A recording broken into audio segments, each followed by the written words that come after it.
नमस्कार, मैं Uday Shankar. News bioscope में आप सबों का स्वागत है। झारखंड की सबसे बड़ी क्षेत्रीय पार्टी है झारखंड मुक्ति मोर्चा और लोकसभा चुनावों को लेकर तैयारी शुरू हो चुकी है।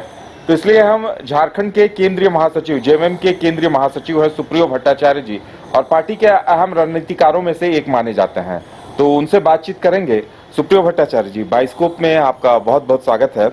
और चुनावों को लेकर क्या कुछ तैयारियां चल रही हैं, क्योंकि बीजेपी ने एक बड़ी चुनौती पेश कर दी है कि सीटों पर प्रत्याशियों के नामों की घोषणा कर दी है झारखंड में 11 सीटों पर। अब आप लोगों की क्या तैयारियां हैं? नहीं, देखिए, जो ग्राउंड की जो तैयारी होती है वो हमारी पूरी है। जहाँ सीटों का अरेंजमेंट का सवाल है उस पर चूँकि हम यहाँ पर गठबंधन में लड़ रहे हैं, मुख्यतः 4 पार्टियाँ हैं, राजद है, कांग्रेस है, लेफ्ट के लोग हैं, हम हैं, तो इसलिए वो उसकी एक औपचारिकता केवल बाकी है।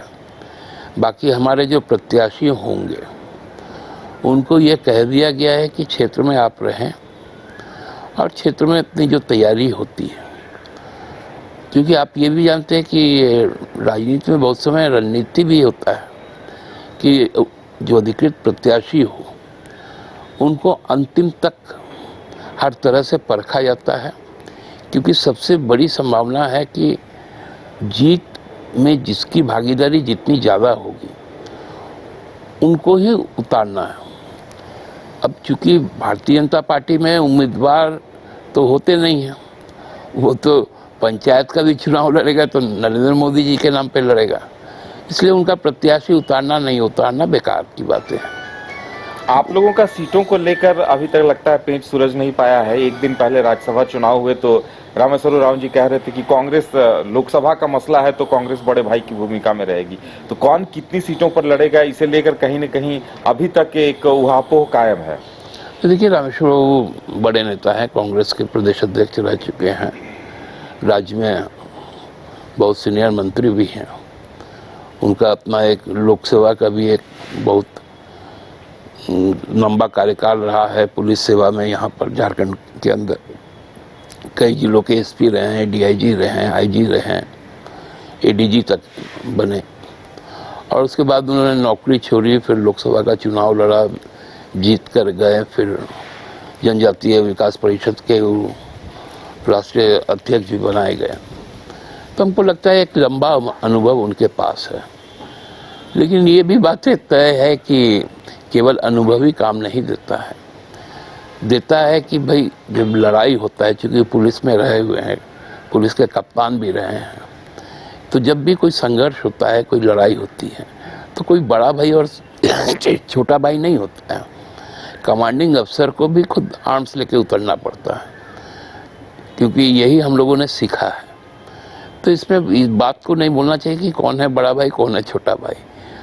तो सभी को एक साथ लड़ेंगे, 14 सीट हम लोग साथ साथ लड़ेंगे। हाँ, विशेष नाम होगा कि कौन सी पार्टी का कौन उम्मीदवार है जी, लेकिन लड़ाई में तो इक्वल रहेगा, कोई भी छोटा या बड़ा नहीं होगा। झारखंड में इस बार अगर जेएमएम को देखा जाए तो आपके जो नेतृत्वकर्ता थे हेमंत सोरेन जी, पिछले 10 सालों से पार्टी को एक बेहतरीन नेतृत्व दे रहे थे। उनके नेतृत्व में पार्टी ने एक लंबा सफर तय किया, लेकिन अब वो सलाखों के पीछे हैं। तो ऐसे में आप लोगों की क्या रणनीति होगी? क्या इस पूरे प्रकरण को किस तरह से देख रहे हैं आप लोग? नहीं, अब देखिए, हमारा तो झारखंड का हर जो कार्यकर्ता है वो हेमंत सोरेन है, हर एक जो बुजुर्ग है वो शिबू सोरेन है। तो हम लोगों के लिए तो हमारा नेता हमेशा हमारे पास में उपलब्ध है, क्योंकि आप ये संघर्ष आपने हेमंत सोरेन को सलाखों के पीछे नहीं डाला, आपने झारखंड की अस्मिता को सलाखों के पीछे डाला।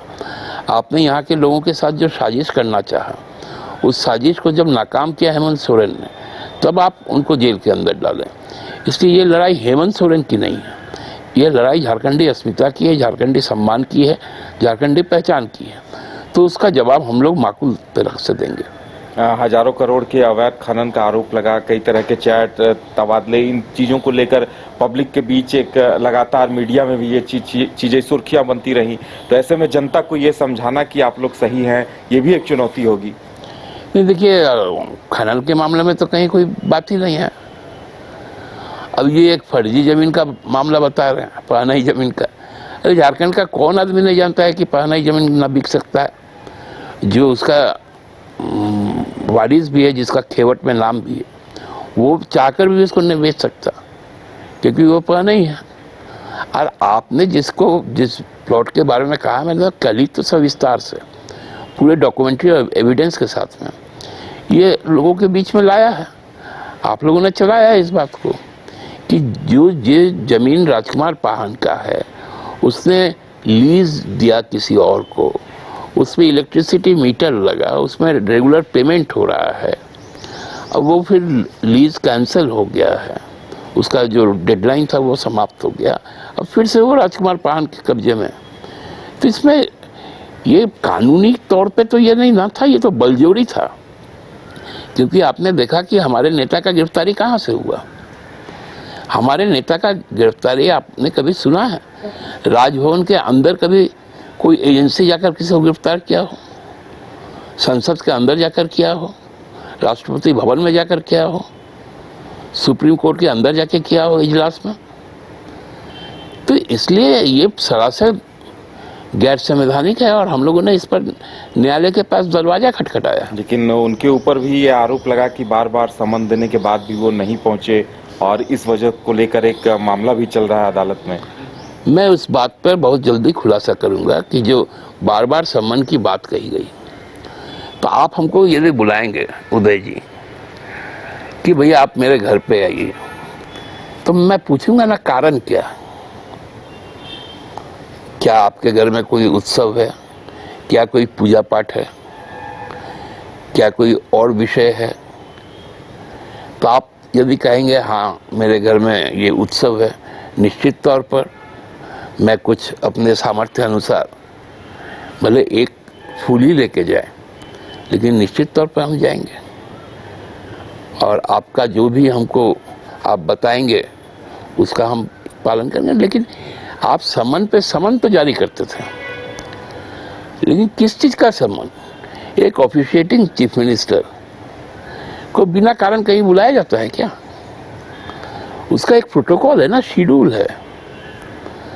वो तो ये भी तय करता है कि उसको कब, कल, कितने बजे कहाँ जाना है, और उसका प्रोग्राम बनता है, प्रोटोकॉल होता है। आप ऐसे किसी को बुला लेंगे? ऐसे तो आप किसी आम नागरिक को भी नहीं बुला सकते। कल हमको थाना बुला ले कि सुप्रिया जी थाना आ जाइए, मैं पूछूंगा ना मैं थाना क्यों आऊँगा? तो आपने तो बताया नहीं हमको, और आपने जब बताया इस चीज़ के लिए आना है, तो हमने कहा आप, हम नहीं जा पाएंगे, आप आ जाए। और जनवरी में 20 तारीख को वो आए भी। उन्होंने फिर कहा कि नहीं, फिर हमको और कुछ जानकारी चाहिए। तो हमने कहा कि अभी हमारे पास समय नहीं है, बजट का सेशन है। तो आपने कहा नहीं, हम 29 से 31 के बीच में हम आएंगे आपके पास। तो हमने कहा ठीक है भाई, 31 तारीख को आप आ जाओ।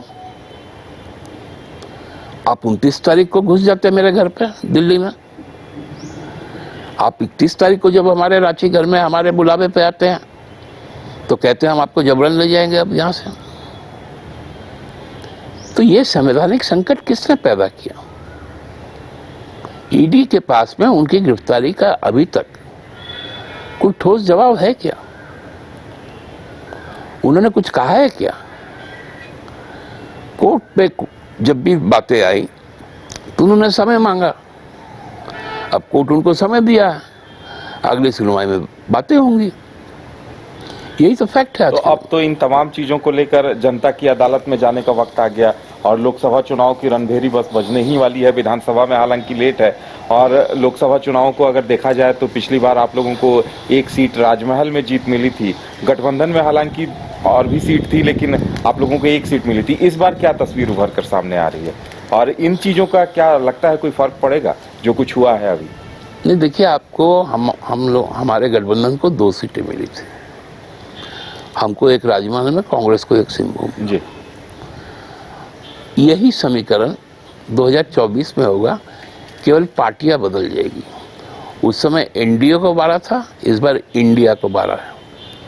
इतना ही फर्क पड़ेगा। लेकिन आखिर ये दावा आप किस आधार पर कर सकते हैं? क्योंकि अभी राम मंदिर का प्रकरण है और भी कई ऐसे हैं। बीजेपी लगातार 400, अब की बार 400 पार का नारा दे रही है।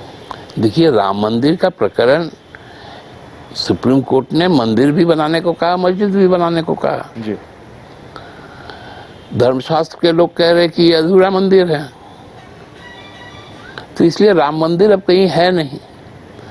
इसलिए तो आपको सीएए लागू करना पड़ा। आज चुनाव आयोग की क्या स्थिति है, एसबीआई के मामले पर सरकार की क्या स्थिति है, तो हम तो 545 भी पार कर सकते हैं। 400 पे क्यों रुक गया भाजपा? ये कह दे ना कि हम चुनाव आयुक्त के बिना, अब कहीं आप देखें हैं कि दूध का रखवाली के लिए बिल्ली बैठाया जाता। अब चुनाव आयुक्त कौन होंगे वो प्रधानमंत्री जी 15 तारीख को फैसला करेंगे, और वो आयुक्त 16 तारीख को तय करेगा कि बनारस का चुनाव कब होगा, अहमदाबाद का चुनाव कब होगा, लखनऊ का चुनाव कब होगा। लेकिन उसकी तो एक प्रक्रिया है कि, और जो संवैधानिक नियम है उसी के अनुसार अब आयुक्त चुने जाएंगे अगर उन्होंने इस्तीफा दे दिया तो क्या लगता है कि ये चीजें भी मुद्दा बनेंगी चुनाव में? सभी चीजें मुद्दा बनेंगी।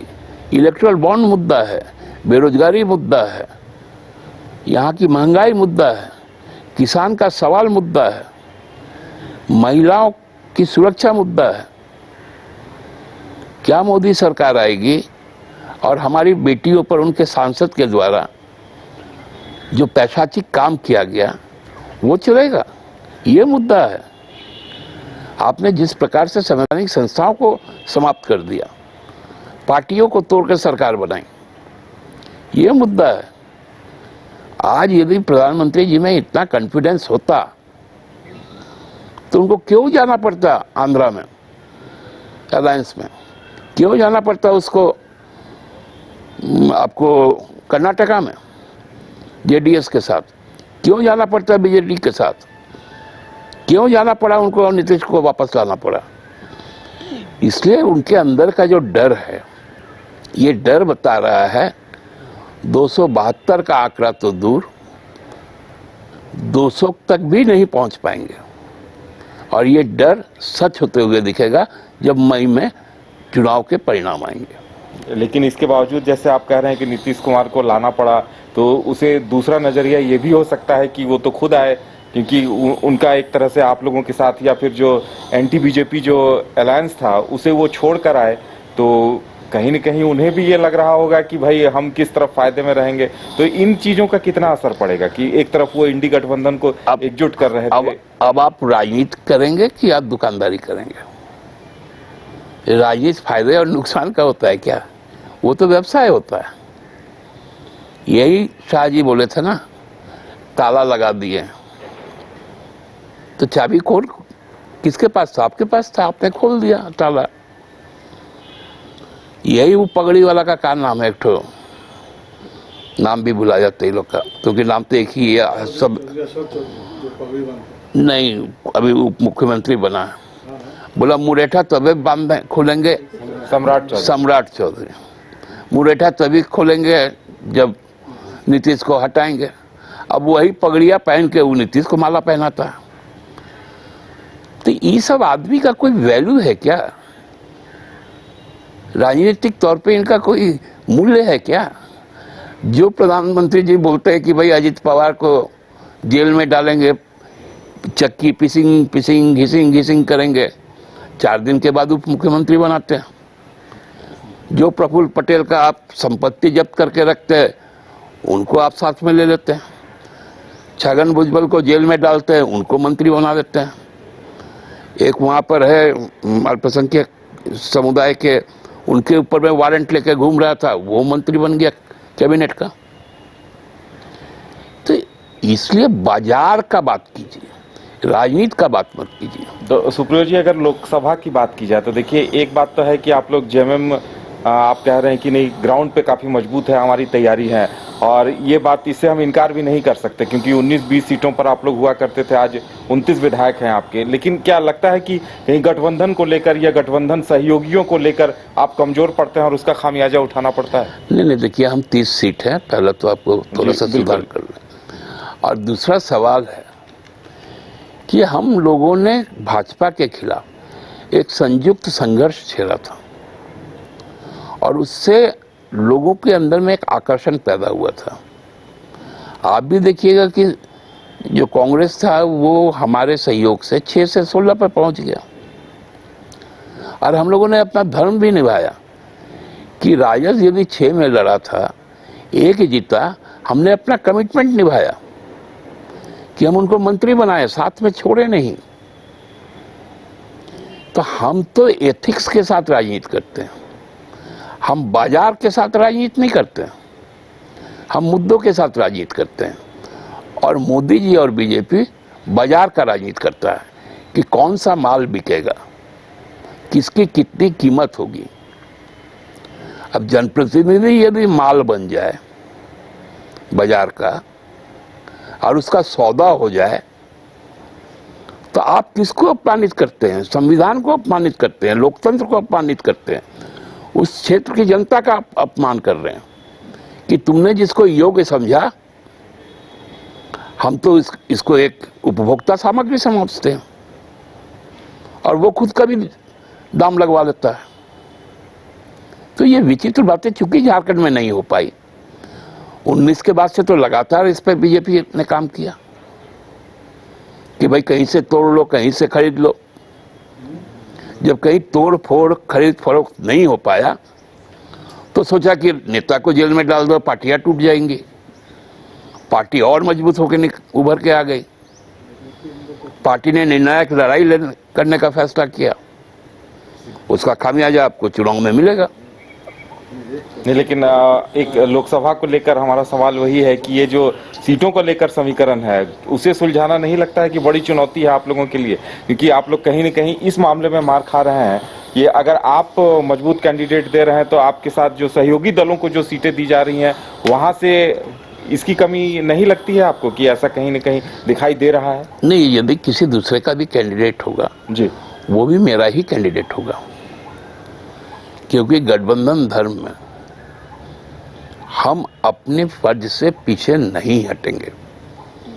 जितनी प्रतिष्ठा की बात हमारे परिवार के अंदर से होगी, वो भी हमारा वृहद परिवार है, वो मेरा रिश्तेदार है और रिश्तेदार के साथ में हमेशा उसका रिश्तेदार ही खड़ा रहता है, घर के साथ में घर के लोग ही खड़े रहते हैं।